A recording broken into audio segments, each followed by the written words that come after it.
Patty Quincy is doing a heck of a job leading off for them.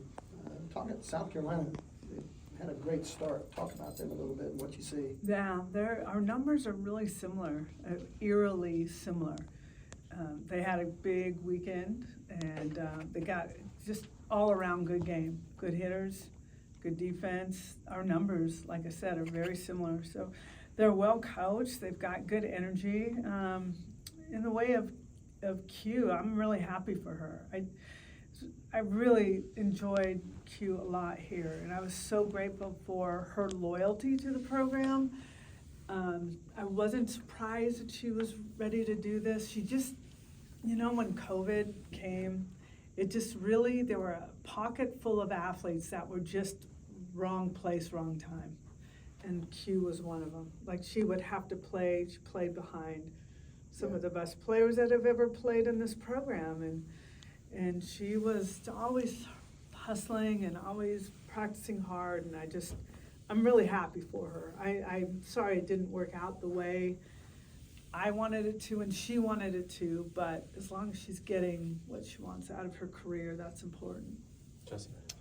Patty, we saw through the first few weeks some different defensive, lineups. Sydney and Gabby at shortstop. We saw Sydney in the outfield. Just how important was kind of looking at the defensive part of things through the first few weeks? And do you feel like you kind of have a good idea of how you want to defend them this weekend, or do you feel like that's still the lineups part of it is still kind of in flux? I think we know what we're doing here. Sydney Barker is kind of that all-around player. So right now, if we want her in the offense, she's going to be in the outfield. She could play a little first.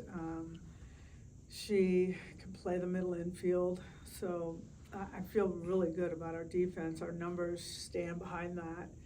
And our catch has been doing great, so there's nothing we need to do. We're not going to reinvent anything. What we've been doing has been good enough to win.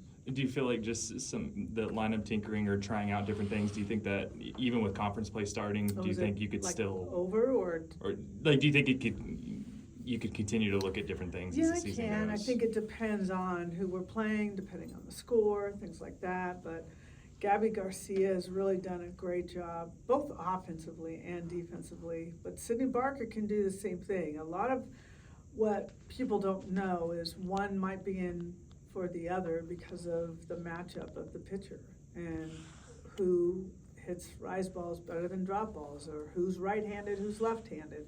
That does make a big deal in the lineup. And so it's not just all about the defense. It's probably more led by which player do we need in to face this pitcher. I know you talked almost for a year about being excited to coach this group. It seems like week to week they're very receptive on the adjustments, whether it be in the cages, defensively. Have you noticed how quickly this group takes to coaching? And is that what you expect? Is that kind of special for this group to be able to get everything going here across weekend to weekend to weekend? I think we've been really taking good strides forward. It was really about getting over the nervousness. And for a while, they were just like, I am in OU's program, and we are supposed to win. We're supposed to have a 5P. And I'm like, no, let's just be realistic about what we're doing right now and learn the process of this program. So I feel really good about their progress. I feel like they're a very tough team to beat. And I feel like they have the ability to bow up. They're pretty fearless, so I'm excited for this big test. This is going to be a really, really good matchup. We know you've got more numbers of new faces this year, but over the past 2 or 3 years, have you kind of learned how to, whether it's freshmen or transfers, quickly understand that the nerves are there and get past that like faster and faster through the process? I think so. The more opportunities they get, but we do have some good upperclassmen that will pretty much admit, I've been in the same place you are. You got to go through it. This is what it takes. So I've had some really good leadership to get them going, but right now they're playing really free, and that's what you're seeing is a team that feels really comfortable in what they're doing, and they play very, very well together. They fight back really well. So we're just going to keep getting better, but I like where we are right now to start the SEC. Bob and then Avery. Kind of piggybacking off of that, what's impressed you the most about the way the freshmen have approached the initial months? I think they understand that they're pretty talented, and there's just a little bit of frustration in trying to learn how fast we work. So I think that was the biggest challenge for them. And once they kind of caught on to that, then it was about strength and how much stronger they need to be if they want to hit the ball hard or hit it out.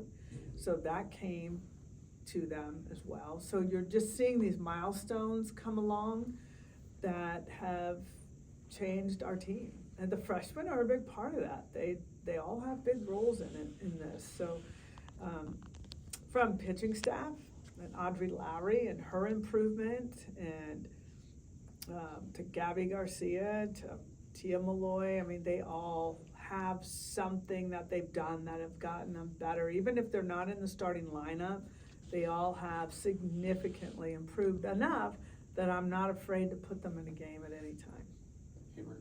Patty, you've talked about being feeling like this team's ready to enter SEC play. I'm curious though, what are you most looking forward to learning about your team as you get into this different kind of grind through the SEC? I think adversity and seeing what we look like when we are down and trying to catch up, get back in the game, or we have a lead, maybe we're losing it, like what adversity is gonna feel like to them. Are they gonna panic? Are they gonna bow up? Are they gonna clutch up? Or what are we gonna look like? I feel very confident that they are going to stand tall. I feel our upperclassmen know how to do that as well. So I'm looking forward to, I told them, like, no offense to any teams, but just run rules don't do it for me.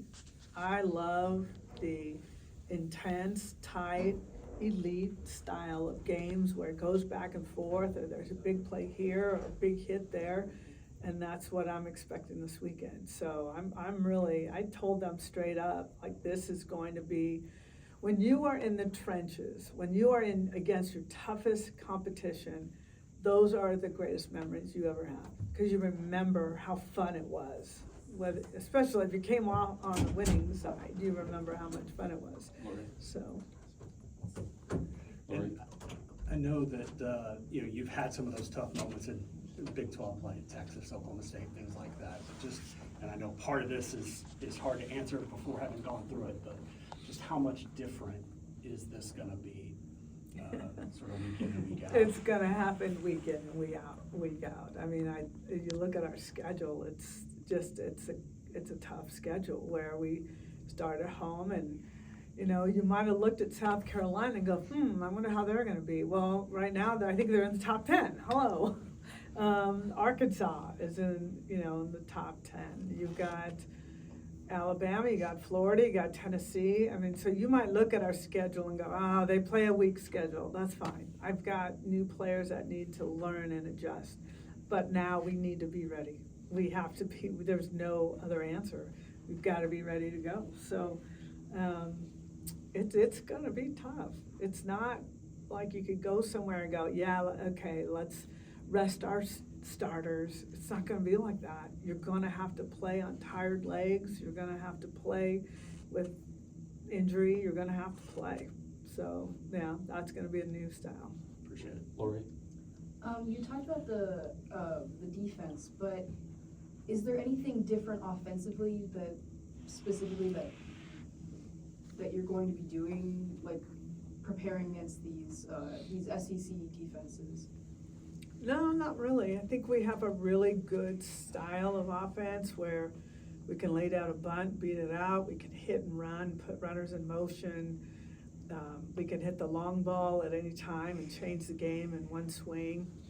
So there's a lot of things we can do. We can squeeze. I mean, we bring a lot of different looks. So the idea is to create some kind of chaos against the defense where you have no idea what we're doing.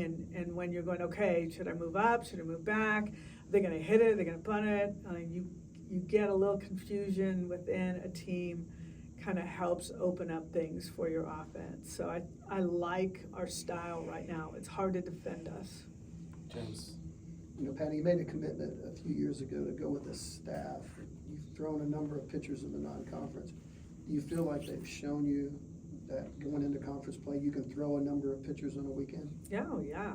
I mean, their numbers are showing it, our wins. I mean, we're undefeated. We've been doing this for a while, and Jen Roach has been a master at knowing when, who and when, and that's really important. So giving you different looks and at the right time can really get us 3 maybe quick outs because you're not ready for it or what have you. So we do have those options, and all of them have been working well. Even Peyton come in and get us 1 out. It just shows something different. Now you don't know what's coming next. So I like it. I think it has been, since the end of the World Series this past season, it's really taught us that it's something we could use and be successful with. Hey, Bird and Jesse. Did you want, or Chapman Yeah. and Jesse? As you enter conference play, the preparation's not different, but with JT preparing for the lineup for 1 pitching staff as opposed to 3 pitching staff, things like that. What is that kind of shift for as far as the workload on all your hitters dialing on just Yeah, 1 staff? It's a big exhale, because that's what's really hard when you're in tournament time, is you're just constantly having to learn things very, very quickly.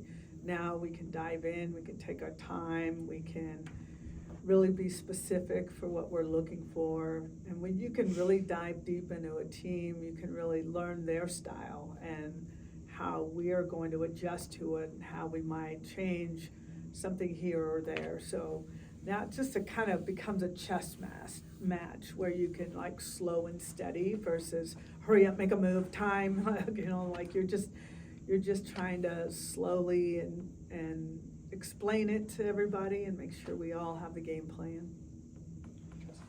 Pat, I just wanted to ask about Abigail through this first month, just her defense specifically, just how important has she been, or how stabilizing has she been just in that outfield? Outfield. Yeah. Dayton. Or Abigail Dayton, Dayton, sorry, Dayton, yeah. Dayton. Well, I'd say she's one of the feistiest players that I've had before, and it's fun. She brings in the energy all the time. We're never lacking that. She has a knack for getting a great read.